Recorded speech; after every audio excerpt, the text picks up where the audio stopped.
नमस्कार दोस्तों, जैसा कि आज मेरे पीछे देख पा रहे एक नदी बह रही है और ये नदी है रामगंगा नदी।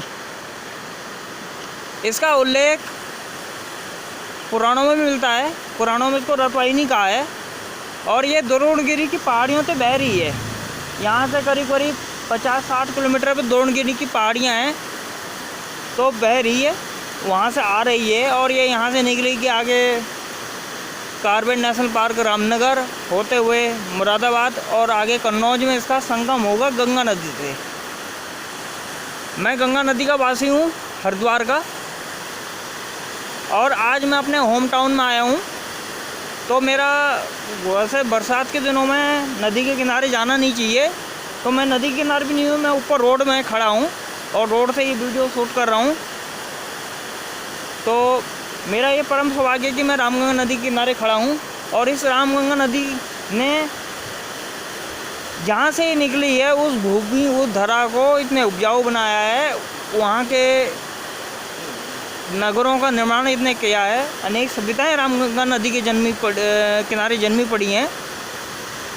कत्यूर वंश जो उत्तराखंड का मुख्य राजवंश है, वो भी इसी धर्म में जन्मा पड़ा है और इसी धर्म में कत्यूर राजवंश की नींव डली। आगे यहाँ से 11-12 किलोमीटर पे बैराट घाटी है, तो वहाँ कत्यूर वंशी कालीन मंदिर हैं।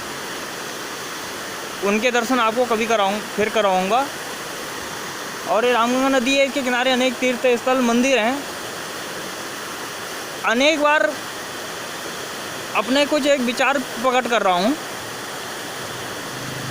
कि ये करीब करीब 30-40 किलोमीटर का एरिया जो है कवर यहाँ का उत्तराखंड का अल्मोड़ा जिले का रामगंगा नदी कवर करती है। पर मैं अपनी बात एक बात कहना चाहूँगा कि पलायन के मुद्दे पे मैंने कई बार कविताएं लिखी। पलायन का मुख्य कारण भी यही नदी है। वो इसलिए क्योंकि इस नदी का पानी बहते चले जाता है, ना इसमें कहीं बांध बना हुआ है ना डैम बना हुआ है जिससे सिंचाई के लिए इस पानी को पहुंचाया जा सके कहीं और।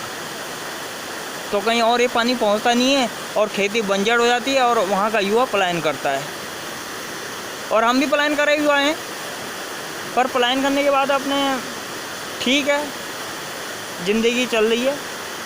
हमारे वहाँ पुल इस टाइप के हैं नदी को पार करने के लिए, और कहीं कहीं तो पुल, मैंने एक कविता में जिक्र अपना करा था कि मैंने कहीं पढ़ा था पेपर में कि बच्चे क्या कहते हैं, बरसात के दिनों में रस्सियाँ के पुल पे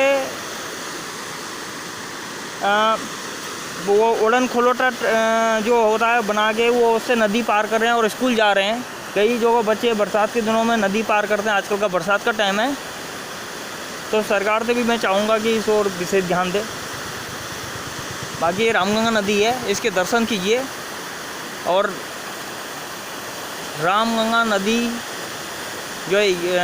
जो मेन यहाँ से नगरों से गुजरी है, इसका आप दर्शन कीजिए, इसका लुत्फ़ उठाइए रामगंगा नदी का, और इसके